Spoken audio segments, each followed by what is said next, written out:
तुम्हें ये मनुष्य का जो देह मिला ये केवल कृपा से मिला है। विशेष कृपा ये हो गई कि मनुष्य देह में तुम्हें सत्संग मिल गया।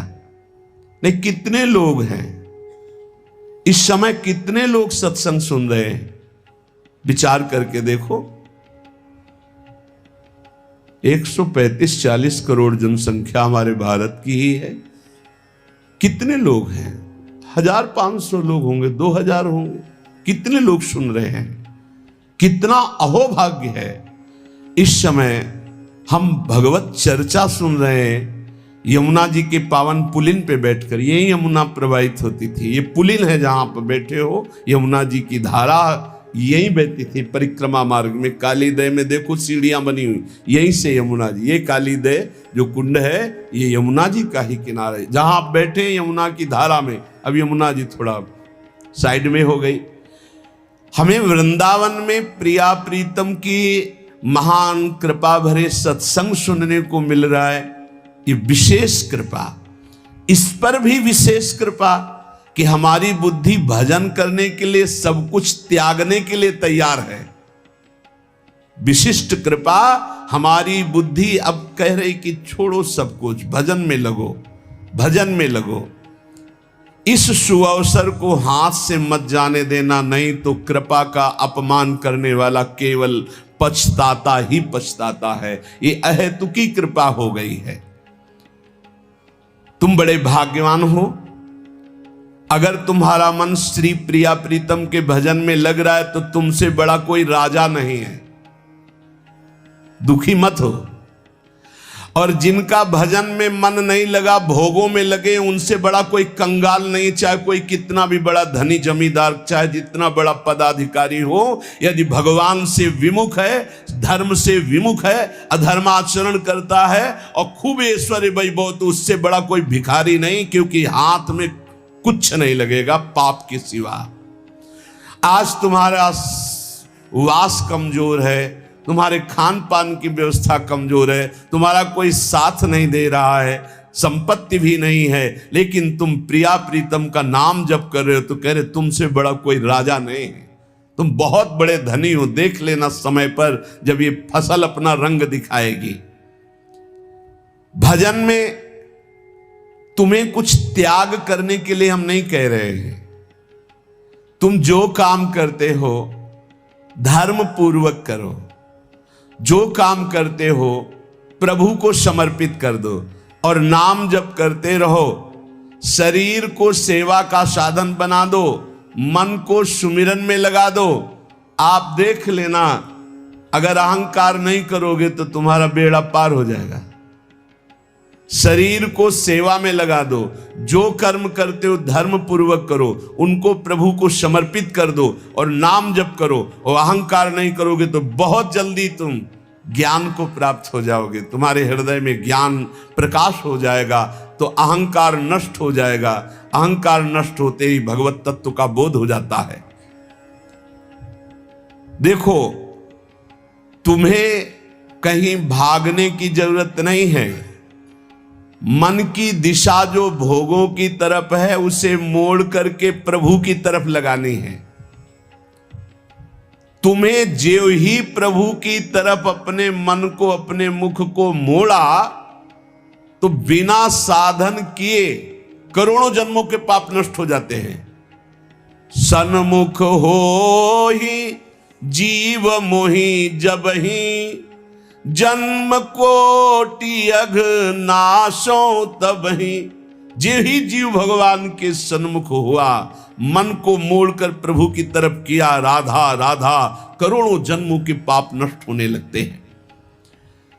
जिनका भोगों की ओर मन है, चिंता, शोक, भय, दुख, जन्म, मृत्यु ये नहीं हटेगा। चाहे जितना रुपया जमा कर लो, चाहे जितना भोग लो, चिंता, शोक, भय, मृत्यु ये तुम्हें सताते रहेंगे। नरक के निंदनीय गर्त में तुम्हें गिरना पड़ेगा, महान दुख भोगना पड़ेगा। इसलिए तुम पर भगवान की कृपा हो गई है। मनुष्य शरीर सत्संग, भजन की महिमा। अब आप अपने ऊपर कृपा कर लो कि भजन में मन को लगाओ। विश्वास करो, अपने को जो भजन में लगाता है मानो पग पग पर अपनी सुरक्षा कर रहा है, पग पग पर अपने को सुख की तरफ ले जा रहा है। और जो अपने मन इंद्रियों को भोगों में लगा रहा है तो पग पग पर अपने को फंसा रहा है, वो दुख भोगने की तरफ जा रहा है।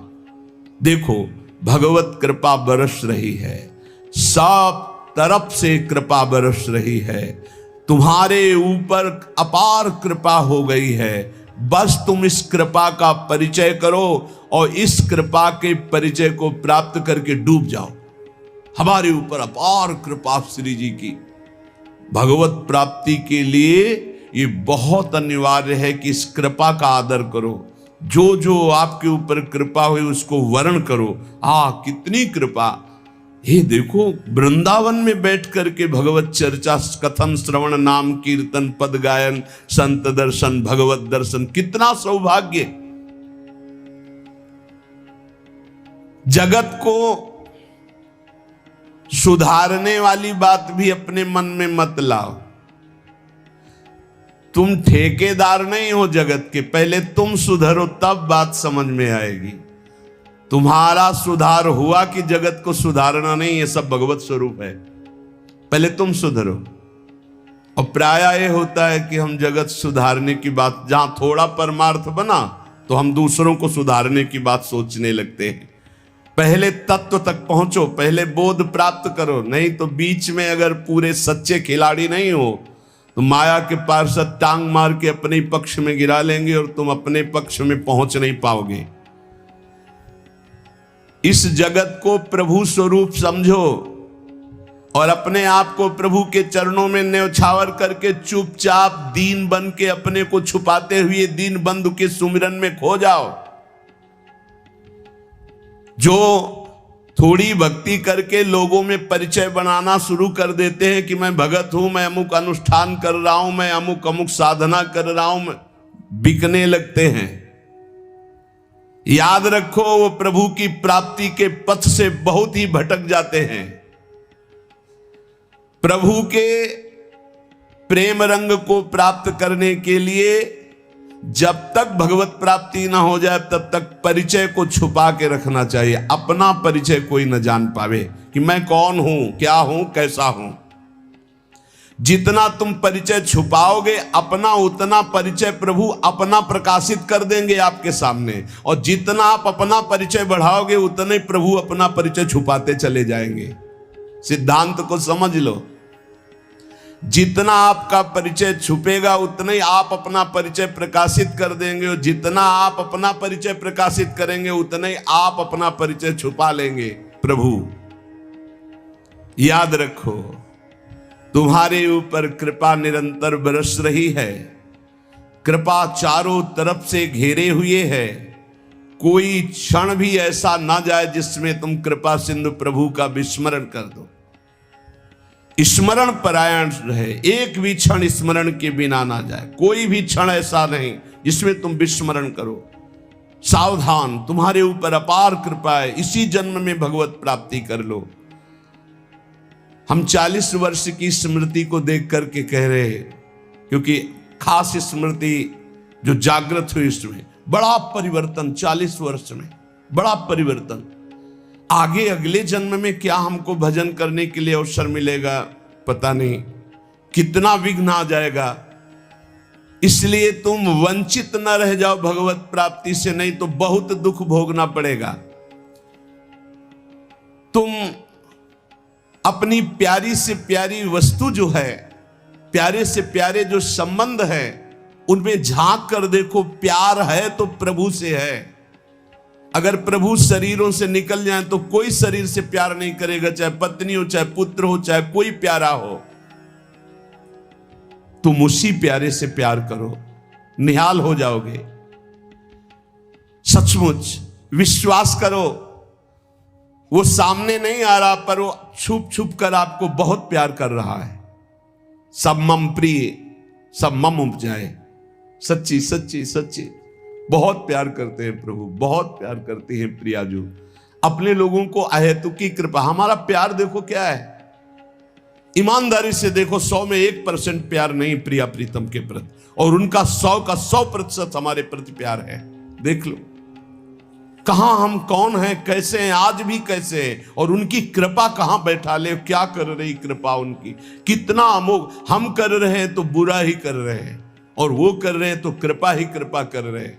हम सो ना बिगाड़न को, तो सो ना समारन को, तो ही मोई परी होड़। जब ये बात हम देखते हैं तो रोना आता है, कहां उनकी अपार कृपा और कहां हमारी नीचता। वो अज्ञात रूप से आपको बहुत प्यार करते हुए हर समय आपको दुलार कर रहे हैं। वो तुम्हें कभी एक क्षण के लिए भी नहीं छोड़ते। तुम केवल निरंतर स्मरण करो तो तुम्हें दिखाई देगा कि उनका परम अभय कर कमल तुम्हारे सर पर रखा हुआ है।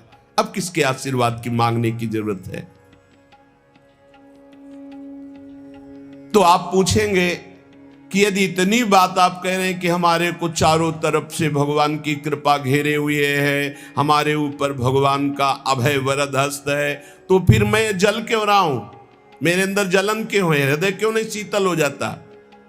दिन रात हृदय में शोक है, विषाद है, चिंता है, आग की तरह जल रहा, चैन नहीं मिल रही है। ये क्या कृपा है आपकी? ये क्या आपका अभय वरद हस्त है? आप कह रहे हो सब पर कृपा है, तो मेरा तो हृदय जलता रहता है, मेरा तो हृदय विषाद चिंता शोक से युक्त रहता है। उत्तर यह है,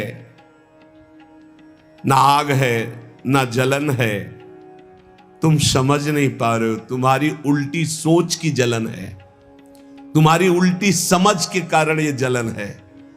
अगर समझ जाओगे तो निहाल हो जाओगे। तुम्हारी उल्टी चाल है, दुख की तरफ चल रहे हो, असत का चिंतन कर रहे हो, जो जलन है उसका चिंतन कर रहे हो, उसमें फंसे हो, इसलिए जल रहे हो। क्या होगा इतनी संपत्ति से? क्या होगा इतना हो जाए तो? आज तक कोई ऐसा मिला हो कि हाथ उठा के भगवान से कह दिया हो कि बस अब मत देना, संपत्ति हमारे लिए पर्याप्त है? कभी नहीं। 100 तो हजार, हजार तो लाख, लाख तो 10 लाख, 10 लाख तो करोड़, करोड़ से अरब, अरब से खरब। कितना मर जाओगे, एक चवन्नी तुम्हारे हाथ नहीं जाएगी, 25 पैसे हाथ नहीं जाएंगे। बस ये सोच तुम्हें नरक ले जाएगी, तुम्हारी दुर्गति कर देगी। यही तुम्हारे जलन का कारण है। जलन का कारण भगवान नहीं है, जलन का कारण और कोई व्यक्ति नहीं है, जलन का कारण आपकी सोच है, आपका चिंतन है, आपका भाव है। इसी भाव को, जो मलिन भाव है, भगवत भाव में लगा दो, अभी आनंद में डूब जाओगे। आपका चिंतन। 2 ब्राह्मण बैठे हुए थे पास, एक भगत आया, उसने कहा आज हमें 2 ब्राह्मण भोजन कराने हैं, आप चलेंगे? बोले हाँ हाँ। गए, अच्छे से भोजन पाया, बाहर निकले, 11-11 रुपया देके पैर छुआ। तीसरा ब्राह्मण दूर खड़ा देख रहा था, तो एक ब्राह्मण मुस्कुरा रहा था जो प्रसाद पाके आया था, और दूसरा जल रहा था। तीसरे ब्राह्मण ने पूछा कि आप मुस्कुरा क्यों रहे? तुम कहा यार आज तो भोजन की भी व्यवस्था नहीं थी, भगवान ने कितनी कृपा की, भोजन भी मिला, 11 रुपया दक्षिणा मिली। दूसरे का आपका चेहरा उदास है, आप जलन से युक्त क्यों है? ले यार हमने सोचा था 51 रुपया देगा, 11 दिया, तो 40 का तो घाटा हो गया ना, इसलिए चल रहा हूं। अब उसमें बोलो भगवान की क्या कमी है? भगवान ने दोनों को भोजन दिया, 11-11 दक्षिणा दी, उसका भाव उसको जला रहा है, उसका चिंतन उसको जला। एक खुश है कि भोजन भी मिला, 11 रुपया मिले, एक नाराज है, जल रहा है कि 51 तो देता, 40 का घाटा हो गया, हृदय में जल रहा है। ये जलन, ये शोक, ये चिंता, ये विषाद तुम्हारे चिंतन से है, तुम्हारी गलत दिशा से है, तुम्हारे गलत आचरणों से। भगवान की कृपा आप पर है, पर आप गलत दिशा जा रहे हैं, आप गलत चिंतन कर रहे हैं, आपका गलत भाव है, इसलिए आप शोक विषाद चिंता भय आदि में हैं। तुम्हारा ज्ञान अज्ञान ही है, क्योंकि तुम दुख को सुख मानकर भोगने के लिए दुख की तरफ जा रहे हो। इस संसार में जिसको कहीं कुछ भी अच्छा लग रहा है, कोई भोग, कोई व्यक्ति, कोई उत्पाद, कोई वस्तु, वो अज्ञान ही है। दुखालयम शाश्वतम बोर्ड लगा दिया भगवान ने। यहां नाशवान सब कुछ है, जो कुछ भी आपके पास है, और सब दुख देने वाला है परिणाम में। वर्तमान में तो तुम्हें सुखद लगेगा, लेकिन परिणाम में दुख देने वाला यहां सब कुछ है। जो दिखाई दे रहा है वो है नहीं, जो है वो दिखाई नहीं दे रहा। यही माया का कार्य है। इसलिए तुम्हारी सुख की कामना तुम्हें दुख दे रही है। तुम्हारे हृदय में जो ये भाव बैठ गया है कि हम रुपया से, पद से, भोगों से, नाना प्रकार की सामग्री अगर हम मनचाही मिल जाए तो मैं सुखी हो जाऊं, कभी सुखी नहीं होगे। अगर मिल भी जाए तो कभी सुखी नहीं हो सकते, क्योंकि तब लग कुशल न जीव को, सपने हु मन विश्राम, जब लग भजत न राम को, शोक धाम तज काम। जब तक शोकों के धाम, कामनाओं का त्याग कर भगवान का भजन नहीं होगा, तब तक शांति नहीं मिल सकती स्वप्न में भी मन को। ये जो सृष्टि दिख रही है ये ऐसी है नहीं, ये अविद्या के कारण दिख रही है। ये ब्रह्ममय है, ये भगवत स्वरूप है। भगवान गीता जी में कह रहे हैं वासुदेवा सर्वमिति स महात्मा सुदुर्लभा। जो महान आत्मा ऐसा देखता है कि सब भगवान, केवल भगवान, पूरे के पूरे भगवान, मत्ता परतरम नान्यत किंचिदस्ति धनंजय, किंचन मात्र कुछ और नहीं, वो भगवान की कृपा से परमानंद में डूबता है। चलो, यदि तुम नहीं सुधर सकते, नहीं छोड़ सकते, तो जो होता है होने दो। तुम नाम को पकड़ लो। तुम्हारे रोकने से न मन रुक रहा है, न इंद्रियां रुक रही, न बुरे आचरण रुक रहे हैं। छोड़ो, रोकने की बात छोड़ो, पकड़ो, नाम को पकड़ो। राधा राधा राधा। अपने आप घृणा ना हो जाए तो हमसे बता देना। अपने आप घृणा हो जाएगी, पक्का हो जाएगी। बड़े बड़े विषयी पुरुषों को ऐसी घृणा हुई कि जीवन में लौटकर कभी भोगों की तरफ नहीं देखा। जीवन में लौट करके ऐसे आसक्त भोगी पुरुष, और जिस समय नाम का कृपा प्रसाद चढ़ा तो लौट करके नहीं देखा उन भोगों की तरफ। तुम तो बस अपने मंगलमय प्रभु के चिंतन में चित्त को जोड़ दो, फिर देखो कैसा परिवर्तन होता है। तुम किसी स्थिति की खास कल्पना मत करो, निश्चिंत हो जाओ। तुम नाम के जपने में चित्त को जोड़ दिया तो ऐसे सुख के प्रवाह में पड़ोगे, तुम्हें पता ही नहीं है कि कितना सुख नाम जापक को मिलता है। अगर नाम जप नहीं करोगे तो तुम्हें पता है तुम सुख के लोभ में ऐसे भयानक जगह गिरने जा रहे हो जहां से तुम्हें केवल केवल हरि बचा सकते हैं, दूसरा नहीं। बड़ा सुंदर दिखाई दे रहा है, बड़ा लुभावना सुखद दिखाई दे रहा है, लेकिन भगवान से विमुख होकर जब इसको भोगने जाओगे तो ऐसा फंस जाओगे कि निकलना मुश्किल हो जाएगा। संसार एक ऐसा सुहाना दलदल है जिसमें जानबूझ के जाके फंस जाया जाता है। दलदल का मतलब होता है ऊपर से एकदम सूखी पपड़ी, ऐसा लगता है कि बिल्कुल आप थल में आराम से चले जाइए, कहीं कोई परेशानी नहीं, और जो ही गए सो गले तक गए, एकदम रबड़ी जैसा वो मिट्टी होती, धंसते चले जाओ।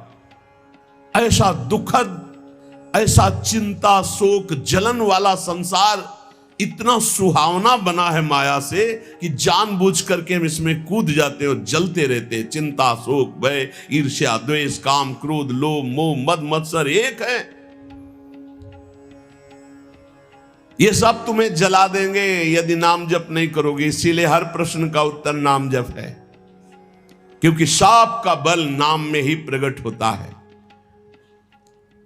इस दुख से तुम कभी अलग नहीं हो सकते, ये दुख तुमसे कभी अलग नहीं हो सकता, ये जलाएगा जब तक भजन नहीं करोगे। इसलिए भजन करना सर्वोपरि बात समझ लो। अगर समझ में आ रही हो तो समझ लो, केवल इतना समझ लो, तुम नाम को पकड़ लो, नाम सबसे छुड़वा देगा आपको।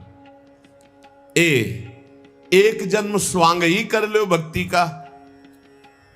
झूठा खेले साचा होए, झूठा शुरू कर दो, कि हमारा भाव तो नहीं बनता, हमारी भक्ति तो नहीं, पर अब कहा है तो राधा राधा शुरू करते हैं। झूठा खेले साचा होए, ये मार्ग ऐसा, झूठे से बोलो राम कृष्ण हरि तो आपका मंगल हो जाएगा। जे ही आप नाम जपना शुरू करते हैं तो खास बात क्या होती है कि आपके जीवन की बागडोर स्वयं श्री कृष्ण ऐसे पकड़ लेते हैं जैसे अर्जुन के रथ की बागडोर पकड़ ली। अब वो आनंद की ही तरफ ले जाएंगे, आपको दिखाई देगा क्योंकि आपके नेत्र गलत है। जहां दुख है वहां आपको आनंद दिखाई दे रहा है और जहां आनंद है वहां आपको दुख दिखाई दे रहा है। तो अब श्री कृष्ण आपकी यात्रा आनंद की तरफ करेंगे तो हो सकता है आपके नेत्रों में दिखाई दे कि दुख ही दुख है भक्ति में, लेकिन वास्तविक आनंद का मार्ग भगवान के चरणारविंद तक है। अगर इनके चरणों तक नहीं पहुंचे तो आनंद कहीं नहीं। आ ब्रह्म स्तंभ पर्यंतम सर्वम मायामयम जगत। विश्वास करो भगवान सत्य है, विश्वास करो भगवान नित्य है, विश्वास करो भगवान सर्वत्र है। तो भगवान सर्वत्र है, विश्वास करो तो भय किससे? एक क्षण के लिए भी वे तुम्हें नहीं छोड़ते, हर समय तुम्हारे साथ रहते हैं। ये बात कब जानोगे? जब नाम जप करते हुए विश्वास करोगे। भगवान तुम्हें बहुत प्यार करते हैं, वो सर्वशक्तिमान है। बस तुम उनकी तरफ मुड़ो, वो इतना देखना चाहते हैं। जो ही मुड़े तो सारी शक्ति लगाकर तुम्हारा कल्याण कर देंगे। और वो अपार शक्तिशाली है, फिर कोई आपको डिगा नहीं सकता, गिरा नहीं सकता। हम पुकारते नहीं हैं उनको। एक बालक विद्यालय की तरफ जा रहा था तो छोटा सकरा मार्ग था, तो एक पहाड़ के टुकड़ा करके गिरा। तो वो निकलने के लिए पूरी ताकत लगा के उठाया, फिर भी नहीं उठा। फिर और ताकत लगाया, नहीं उठा।